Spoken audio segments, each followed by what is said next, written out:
E aí, gente, tudo bem? Vamos continuar aqui a nossa aula de antropologia teológica. Olha, muitas coisas gostosas quando a gente começa a estudar, né? Tantas coisas que a gente vai aprendendo, vai refletindo.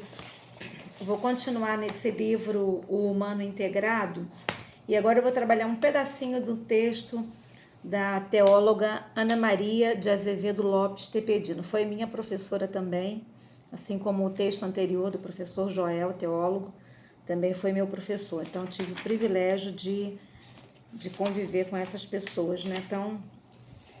Tão doutas de entendimento, muito legal, de sabedoria, de estudo, de pesquisas. E nós vamos trabalhar então agora uma perspectiva interessante. Nós vamos trabalhar uma perspectiva bíblica. E nós vamos usar como pano de fundo o texto daquele cego de nascença. Eu vou inclusive ler o texto bíblico daqui a pouquinho para vocês, tá? Então vou fazer só aqui o início de uma introdução para a gente ver algumas etapas de como Jesus se revela, como João registra propositadamente essa revelação de Jesus. E nós podemos considerar a partir desse texto que o cego teve uma relevância muito grande e ele serve como uma imagem, né, um pano de fundo para dizer aquilo que João queria revelar acerca de Jesus. Então vamos lá. Primeiro, esse texto é um texto longo, nós vamos recortar só um pedacinho dele, né, dar uma pincelada para que você tome conhecimento. E a professora, teóloga Ana Maria Tepedino, ela trabalha com algumas ciências, como a exegese, a hermenêutica bíblica, a história, a sociologia, a antropologia, a ética e, naturalmente, a teologia, para poder fazer essa reflexão, essa análise que ela se propõe aqui para trabalhar com a gente sobre a comunidade joanina, ou seja, a partir de João, qual é a mentalidade, a proclamação, a visão de evangelho que é difundida, tá? Então, esse quarto evangelho, ele ajuda a perceber essa articulação que existe entre a fé e a confissão de Jesus. Por isso, já a gente vai pegar o exemplo do cego, para exemplificar, né? Então, essa questão de crer, a fé e a confissão. Então, não basta somente eu creio uma fé escondida, uma fé secreta, mas eu consigo testemunhar essa fé que eu tenho. É um compromisso ético que nós vamos ver aqui nesse texto. Crer em Jesus, e a ênfase de João, né? Crer em Jesus, mas também amar os irmãos. Então ele coloca firmemente, como nós estávamos conversando sobre a aula passada, o homem individual e o homem social, né? João coloca firmemente essas duas dimensões da espiritualidade e ao mesmo tempo da ética. Então, um homem que professa a fé no seu interior, mas como nós estamos inclusive no ano da fonte, né, transborda do seu interior essa fé de modo concreto no seu dia a dia. E aí ela vem destacar que essa comunidade de fé tem a revelação de Jesus como Kyrios, ou seja, o Senhor, mas também como profeta, como Messias, o Cristo, como o Salvador do mundo. E eu passo então a fazer a leitura desse texto bíblico e depois a gente vai fazer alguns comentários, tá bom? Bom, primeiro ele está lá no Evangelho de João, capítulo 9. Nós vamos ler primeiramente de 1 a 12, depois nós vamos saltar para o versículo 35 até o 41, para a gente entender bem essa história e a proposta dessa reflexão. João 9 conta então a cura de um cego de nascença. Diz assim o texto bíblico: enquanto Jesus caminhava, viu um homem cego de nascença. E os seus discípulos perguntaram: mestre, quem pecou para que esse homem nascesse cego? Ele ou os pais dele? Jesus respondeu: nem ele pecou, nem os pais dele, mas isso aconteceu para que nele se manifestem as obras de Deus. É necessário que façamos as obras daquele que me enviou enquanto é dia. A noite vem, quando ninguém pode trabalhar. Enquanto estou no mundo, eu sou a luz do mundo. Depois de fazer isso, Jesus cuspiu na terra, fez uma lama com a saliva e com a lama untou os olhos do cego. E então disse ao cego: vá lavar-se no tanque de Siloé. Siloé quer dizer enviado. O cego foi, lavou-se e voltou vendo. Então os vizinhos e os que antes o conheciam de vista como mendigo perguntaram: não é este o que ficava sentado pedindo esmolas? Uns diziam: é ele. Outros: não, mas parece com ele. E o homem dizia: sou eu. Então lhe perguntaram: como foram abertos os seus olhos? E ele respondeu: um homem chamado Jesus fez lama, passou nos meus olhos e disse: vá ao tanque de Siloé e lave-se. Então eu fui, lavei-me e estou vendo. E eles perguntaram: onde está ele? E ele respondeu: não sei. E aí a gente salta lá para o versículo 35 do mesmo capítulo 9. Jesus ouviu que eles tinham expulsado o homem. Ao encontrá-lo, perguntou: você crê no Filho do Homem? E ele respondeu: quem é, Senhor, para que eu creia nele? E Jesus lhe disse: você já o tem visto. É aquele que está falando com você. Então ele afirmou: eu creio, Senhor, e o adorou. Marca aí.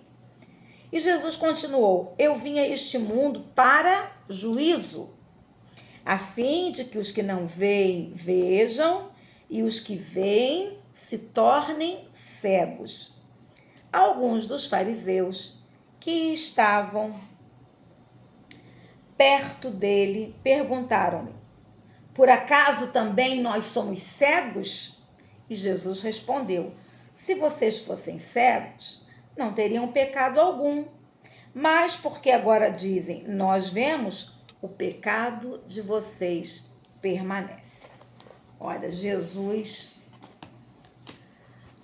colocava umas situações que eu vou dizer, não eram simples de serem resolvidas. Mas vamos ver aqui um pouco da abordagem da nossa querida professora Ana Tepedino e depois eu vou fazer alguns comentários sobre isso também.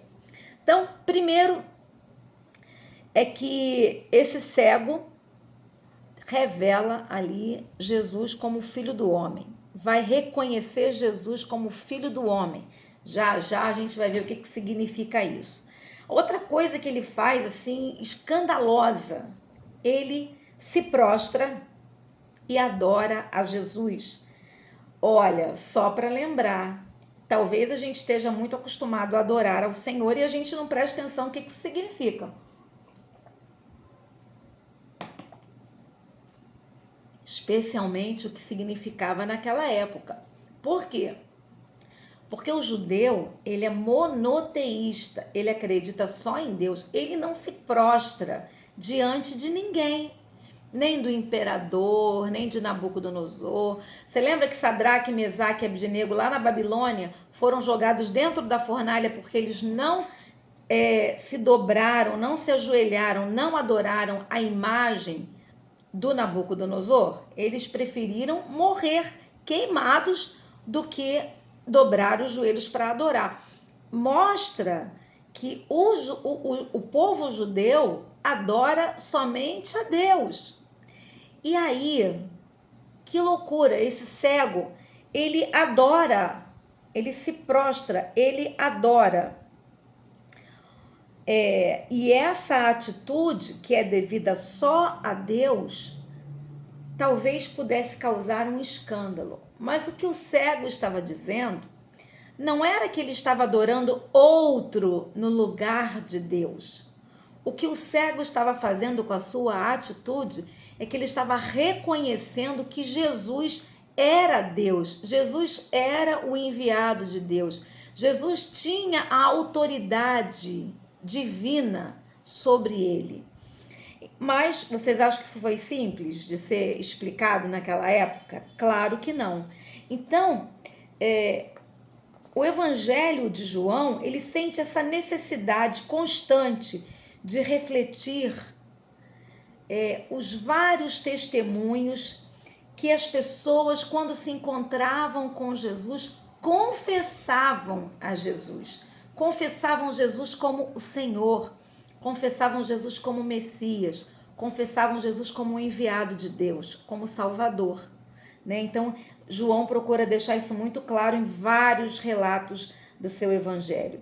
Então, ele procura destacar essa trajetória espiritual, essa experiência histórica, essa proclamação cristológica, de tal forma que quanto mais a igreja, os seguidores eram perseguidos, mais eles confessavam a Jesus. Quando esses escritos de João, do Evangelho de João, já estava circulando no meio dos cristãos ali no início da igreja primitiva, né, nos primeiros séculos, servia de fortalecimento da fé.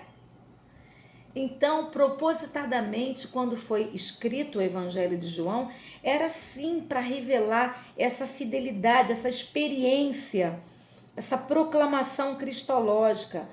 E uma igreja, mesmo sendo perseguida, continuava confessando a Jesus Cristo e continuava enxergando a glória desse Jesus.